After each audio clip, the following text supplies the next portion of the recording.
So when you're deciding on your speech topic, you need to, of course, start with your general purpose. Am I trying to inform, persuade, or entertain?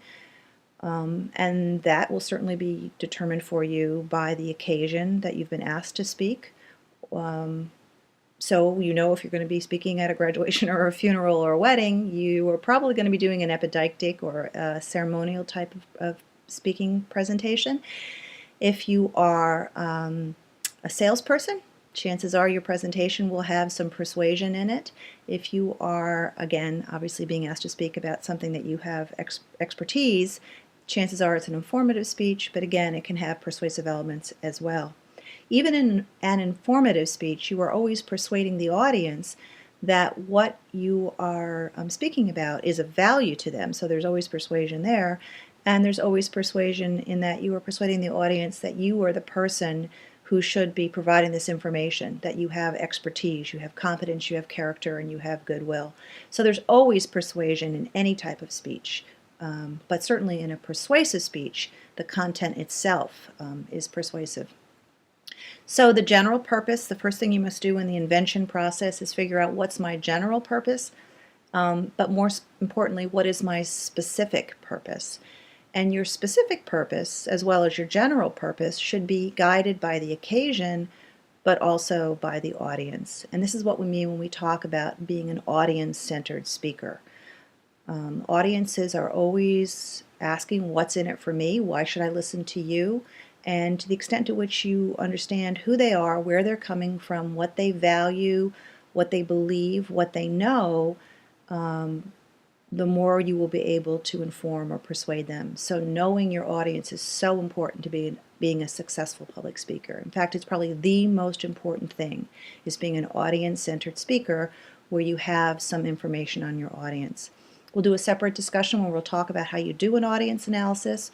But again, when you are deciding on the purpose for your speech, the specific purpose, in this invention process, you need to say, who is this audience? What do they know? What do they believe? And then my specific purpose would be, what do I want my audience to know or do or believe as a result of my speech? So in the case of an informative speech, what do I want my audience to know as a result of my speech? Persuasive speech, what do I want them to do in the case that there's an action involved, or believe in the case that you're trying to persuade their belief or attitude? So what do I want my audience to know, believe, or do as a result of my speech? That's the question you have to ask, and then you need to obviously craft a thesis statement, which is, again, the specific purpose of your speech. The disposition process, the invention process, of course, is that initial phase of inquiry when you're thinking through your topic, the general topic, the specific topic. What do I know about my audience? How will I be focusing this topic for this particular audience? But the disposition process is how you then construct that material in the introduction, the body, and the conclusion of your speech. And of course, all speeches have an introduction, a body, and a conclusion. Even if it's a 1-minute impromptu speech where you're asked to jump up to your feet and say something, you should still have 3 parts to that speech. So the same for every speech, an introduction, a body, and a conclusion. So that's your general structure. But of course, your more specific structure will depend again on the topic, on the occasion, and most importantly, on the audience. There's lots of different ways to structure your speech. We'll talk about different structuring patterns, and certainly certain structuring patterns work better for informative speeches, and others work better for persuasive speeches. But we'll be talking about things like cause and effect structure, or chronological structure, or topically organized speech, where you go from topic to topic to topic. Point, counterpoint is another structure that you can use. In persuasive speaking, we'll learn what's called the Monroe's motivated sequence.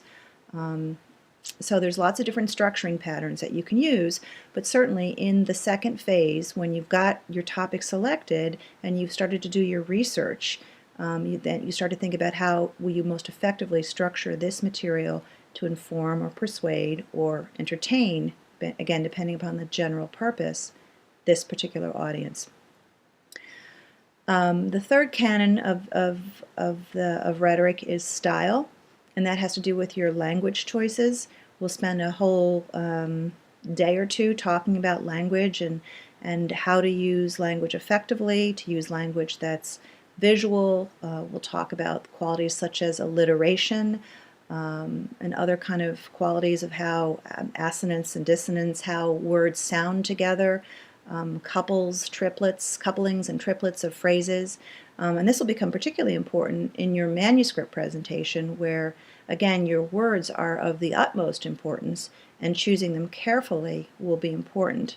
So using words that are that capture the essence of what you want to say, words that are usually painting a picture, words that are easy to pronounce. We'll talk about sentence length in terms of, for example, in public speaking, our sentences tend to be much shorter than they would be if you were writing a paper. So a colloquial style of language choice. So we'll talk about lots of the different elements of actually crafting your language. Now again, in an extemporaneous speech, you will not be writing out your particular speech word for word, but you still will know the main ideas, and if you're going to be using a visualization, telling a story, using a colorful quote, you will be talking about specific language choices. So your style is the third canon of rhetoric. And the fourth canon is delivery, and we'll be spending, again, a couple sessions just talking about all the qualities of effective delivery. And again, although there may be some qualities that I feel generalize for all American audiences, there may be some differences in your style depending upon, again, your audience and the occasion. So obviously you'd be much more upbeat, smiling, laughing, maybe joking if you were obviously giving a ceremonial speech at a wedding or a graduation. Although certainly there can be a place for humor in a funeral oration, but chances are there'd be a lot more of a somber tone and maybe a more subdued style of delivery in a funeral oration. But again, that would depend also on the culture of the audience. So if you're in a Black Baptist church, even funeral orations are full of lots of energy and very upbeat and very celebratory and participatory. So again, your style of delivery will be impacted by your audience and by the occasion and by the content of your speech. So just to say a couple things about, again, the whole process of crafting an effective speech, just the way you would do for a paper, although maybe with paying even greater attention to your audience, you move from a general topic to doing research that will help you narrow your topic as you develop a more specific topic, which you can state in the form of a very specific thesis, just the way you would if you were writing a paper. And you come up with a structuring pattern, and you probably gather do more research, gather more evidence, start to flesh out, having an outline from which you work, and then of course you start to flesh out that outline with the stories, with the statistics, with the points you want to argue in the case of a persuasive speech. And then you get down even to the level of word choice if you're going to be doing a manuscript presentation. And of course, you practice, practice, practice. Again, we talked already, I think, about stage fright. One of the things that makes speakers nervous is if they're not well prepared. And well prepared means doing your homework on your audience and also having done the research on your topic and having practiced the speech many times, particularly if it's a very important speech, certainly one that's going to be graded, and having an audience of friendly faces with whom you can practice. And if possible, even practicing in the room where you'll be delivering the speech, practicing for sure with your technology, because Murphy's Law is anything that can go wrong with the technology, of course, will go wrong on the day that you actually have to use it. So being well versed with the use of your technology, even to the point of if you can have practice with the microphone in terms of the room tone and how loudly you can speak and how, the type of miking that will be being done.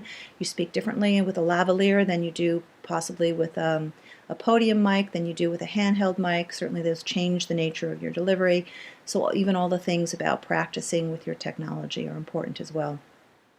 This was just a general overview of the whole speech process and the four canons that are still central to us today: invention, disposition, style, and delivery, because again, the fifth canon of memory is not as important for us as contemporary public speakers. And just a quick overview of how all of these four canons of rhetoric are shaped by the audience and by the occasion and by the content, and the importance really of being audience-centered in all four of those steps of the process. Because if you don't think about your audience, you don't reach people where they live, you cannot inform them, entertain them, or persuade them. So thinking about the audience in every step of the way.